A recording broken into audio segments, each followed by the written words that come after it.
Thank you. Kevin Hollingray.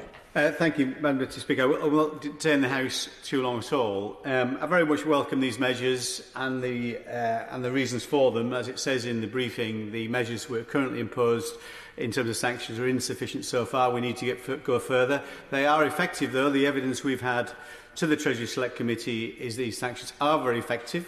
They're putting further pressure on Putin. He's clearly hugely under pressure at the moment right now anyway. But they are a dimmer switch rather than a traditional light switch. So it's very important we improve the efficacy of that dimmer switch.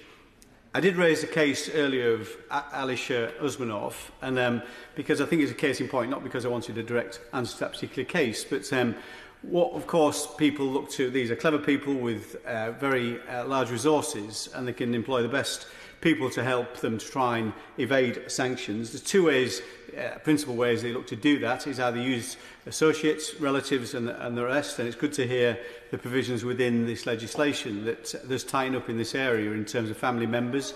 I'll follow that with interest to see if whether it works with Mr Usmanov. The other way they do it is by using very complex corporate vehicles, of course, and again, the government's intending to legislate in this area to try and improve transparency around companies. If you look at Mr Usmanov particularly, he's got a £600 million yacht. That's some yacht, isn't it? £600 million yacht, which is currently moored in Hamburg, and the German authorities can't identify, either they know it's his, they can't identify his direct linkage to the ownership of that yacht, so they can't impound it, which is disappointing. The Italians have taken his villa away from him in the Italian Riviera, but we can't identify who exactly his direct connection with that yacht. So we need to tighten up in these various different areas as well and make it easier. A couple of measures I would just suggest to the Minister and to his officials who are sat there hopefully listening to this is really something that actually Bill Browder, who's a name many of us are familiar to many of us in this debate, who's been a fantastic champion to tackle dirty money around the world. He suggested something is clearly following the money is so difficult. These people are very clever and use very clever advisors to hide the money. So following the money is very difficult. If we brought forward legislation to say that where there was a sanctioned individual, all UK professional advisors who have dealt with that individual have to open their books to the authorities. So it would make it much easier then to track that money through those very complex shell companies and the like to try and identify it so we can follow the money and then we can properly sanction these people.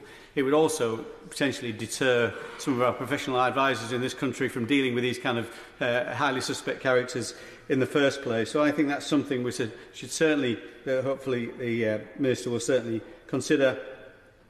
I've got to say I'm also very concerned in terms of following the money by our current push from the Treasury we're seeing, or we have seen from the Treasury in the past, to make the UK a international crypto hub, a world-leading hub for crypto. One thing we know about crypto, it's designed not to be regulated. Although they will tell you that money is, there's a log, so we can tell you there's an audit trail for all the money.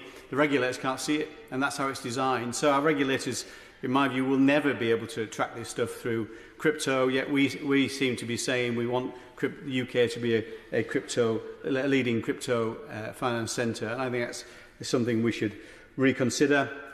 Another measure, the EU has recently added the Magnitsky Act, which the EU has and the UK has too, although we don't call it that, I can't remember what we call it now, but currently that only covers human rights. The EU is adding corruption to those measures too, so somebody who is guilty of corruption or even suspected of corruption, we could then do asset freezes and travel restrictions.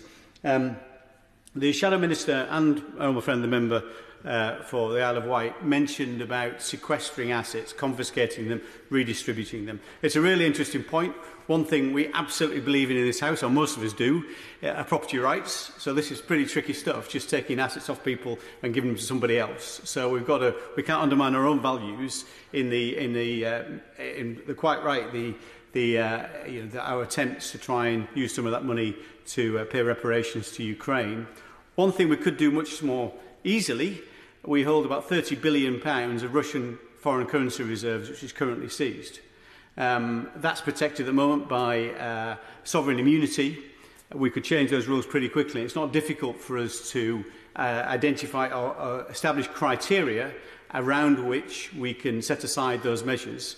And I think clearly Russia is guilty in international law of its illegal invasion of Ukraine. It cannot be difficult for us to be able to say, on this basis, that that £30 billion of assets can go to help Ukraine instead of British taxpayers having to fund the help we're providing Ukraine. And finally, just in terms of economic crime legislation that's coming through, I think second reading on the 12th of October, some other measures in that's missing currently that would have a profound effect in this stuff. We know that all the money that came out of Russia that's flowed into these oligarchs' back pockets went through some leading banks around the world, some of the major banks around the world, not least Danske Bank through its division in Estonia. £200 billion of money laundering went through that division of that bank. The bank must have known, the people who run that bank must have known. Its return on capital employed in that branch in Estonia was, normal return on capital employed by a bank is around 20%. The return on capital employed was 426%. That must have stood out pretty clearly to the people who run those banks. And if we have introduced measures within the economic crime Bill Part 2 to say if you fail to prevent money laundering or fraud or false accounting, for example, then you as a corporate but also as an individual could be held to account. That would have a profound effect on the people that are facilitating this stuff in terms of clamping down on it, stopping it happening. So I know that's not one for the Minister on duty today, but certainly something I'll be mentioning on the 12th of October. I thank you for your time, Madam Deputy Speaker. Minister. Well, thank you very much.